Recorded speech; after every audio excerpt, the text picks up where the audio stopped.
Hello world! Do you know the specific technique behind grading the Bleach Bypass film look? If not, then check out this episode where I'll show you how to grade the look from scratch. But first, what is Bleach Bypass? Bleach Bypass, also known as silver retention, and it's a chemical effect where you skip the bleaching function when you process color film. That way, the silver is retained in the film print, so you get a black and white image over a color image. Typically you have pretty muted colors and lots of contrast and heavy grain in the image. But let's get to it and let me show you how to create it. Okay, so before we start, I just wanted to show you some screenshots from shotdeck.com. This is screenshots from feature films using the Bleach Bypass film grade, and I just wanted to show you what they look like in the scope. So if you have a image like this, take a look at the scopes here, take a look at the colors, and you will see all the scopes are very low, all the films are very low in saturation. There's not a lot of saturation going on, even in the ones with a lot of saturation, a lot of colors. You see it's very, very muted. Even if you go to the vector scope, check out the contrast here. You have often crushed blacks or almost crushed blacks. You have highlights that are crushed or closed, very close to being crushed. And in general, you just have a very, very, very high contrast in the image. And here you can see some of this silver retention that's been added to the image here from the grade. So this is what we're trying to recreate in this image. This is a drone shot from an Inspire 2 shot in RAW, and yeah, let's see what we can do to this. So the first thing I want to do is create a number of nodes to kind of like set myself up here for the grade. So I'm going to have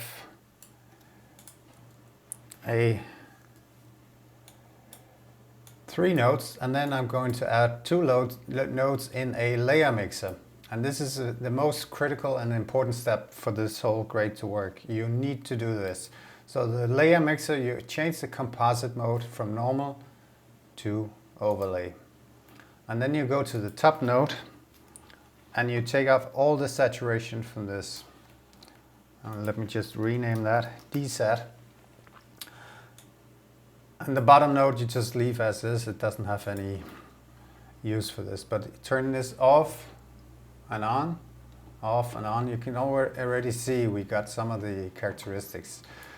The next thing you want to do is start off by offsetting your image. So name this offset, and by offset I mean I want to raise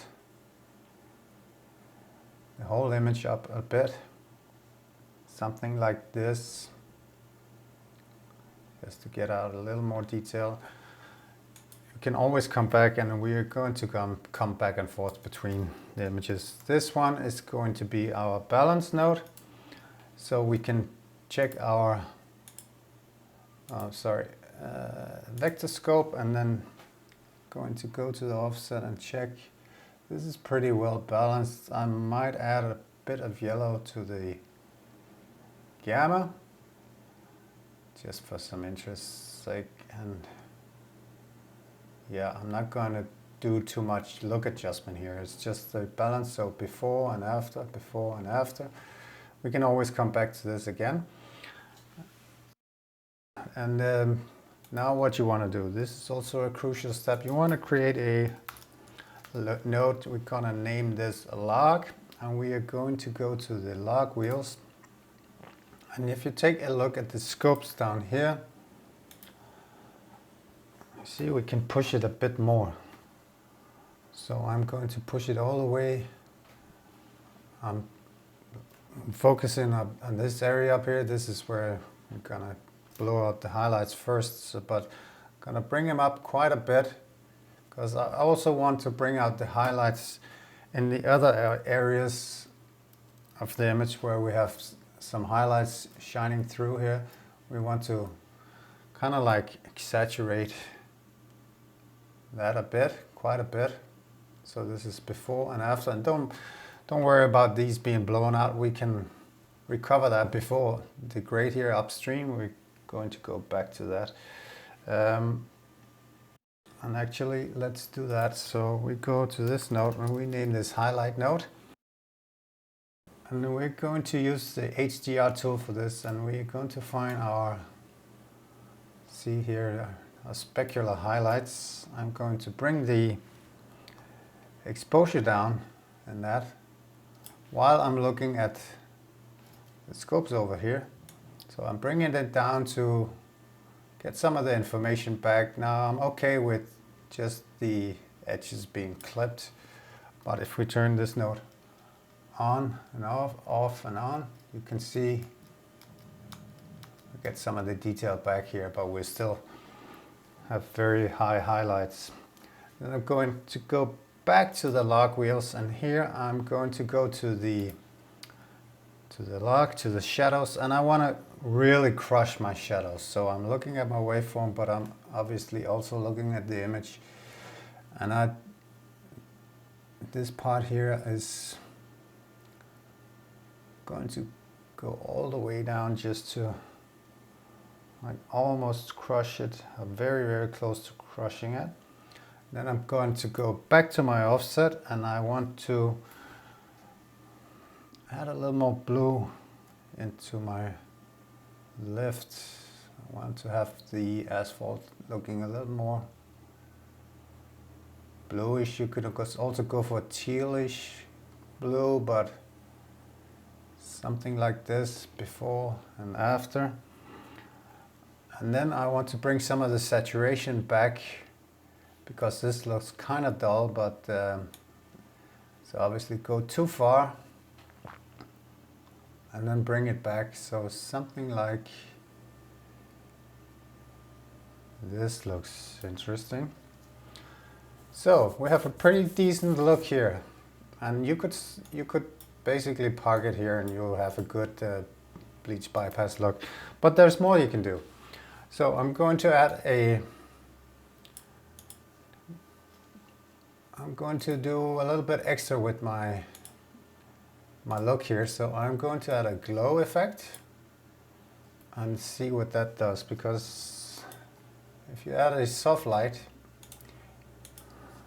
and leave it as is, default settings, but then bring it down, if you see when I turn this off and on, how it ties everything nicely together, kind of like brings the image together. We still have very, very highlights very pushed, and the same with our shadows, but this glow effect, I'm just going to rename that to glow, just makes it so much nicer. And then an important part of this look is to add some sharpening. Don't go lower than 0.47. Gonna call this sharpen, and you can zoom in, and I can turn this off, on, off, on. You can see that it has quite a bit of an effect. And then the last thing you really need on a bleach bypass is grain. No bleach bypass without grain.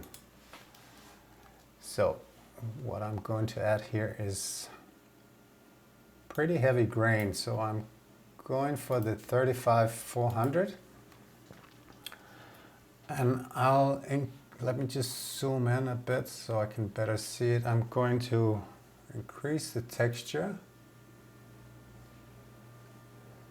a little bit, and the grain size,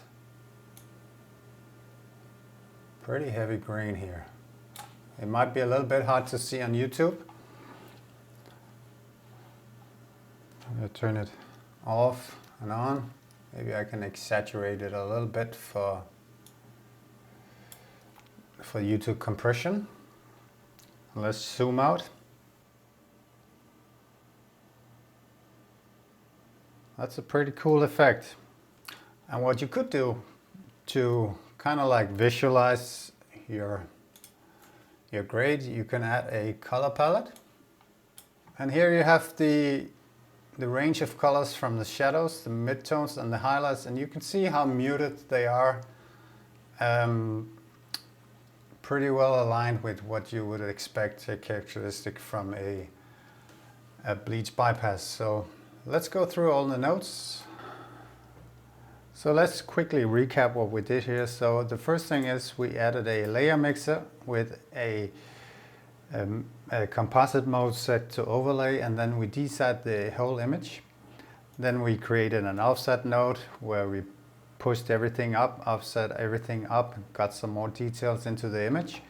And then we did a balancing of the image. And then we went after that downstream and crushed the blacks, lifted the highlights, pretty crushed, and then in order to compensate for that, we created a highlight recovery node here to bring some of the highlights back, and then we finessed everything with a glow,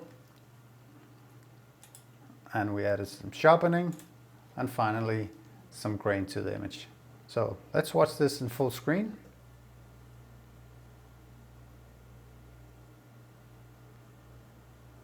So there you have it, the Bleach Bypass look created from scratch. Obviously there's a lot of variations you can do to the grade, but these are the basic techniques you should use to get to the look.